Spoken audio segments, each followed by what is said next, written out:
Hi friend, দেখছেন দাদা আমাদের প্রবাসীর খুব কষ্ট। ভাত খাচ্ছি সোয়াবিন আলু দিয়ে আজকে 2 মাস থেকে। মাছ মাংস এখনো পাইনি। আমরা প্রবাসী, আমরা খুব কষ্ট করতে এখানে আছি। আমরা খুব সুখে নেই। তো যে দাদা ভাইরা দেখছেন অবশ্যই একটা লাইক কমেন্ট করবেন আর জিনিসটাকে একটু শেয়ার করে দেবেন, আরও যেন 5 জনের কাছে যায়। হাই ফ্রেন্ড, দেখছেন দাদা আমাদের প্রবাসীর খুব কষ্ট। ভাত খাচ্ছি সোয়াবিন আলু দিয়ে আজকে 2 মাস থেকে। মাছ মাংস এখনো পাইনি। আমরা প্রবাসী, আমরা খুব কষ্ট করতে এখানে আছি। আমরা খুব সুখে নেই। তো যে দাদা ভাইরা দেখছেন অবশ্যই একটা লাইক কমেন্ট করবেন আর জিনিসটাকে একটু শেয়ার করে দেবেন, আরও যেন 5 জনের কাছে যায়।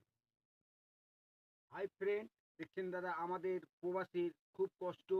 ভাত খাচ্ছি সোয়াবিন আলু দিয়ে আজকে 2 মাস থেকে। মাছ মাংস এখনো পাইনি। আমরা প্রবাসী, আমরা খুব কষ্ট করতে এখানে আছি। আমরা খুব সুখে নেই। তো যে দাদা ভাইরা দেখছেন অবশ্যই একটা লাইক কমেন্ট করবেন আর জিনিসটাকে একটু শেয়ার করে দেবেন, আরও যেন 5 জনের কাছে যায়।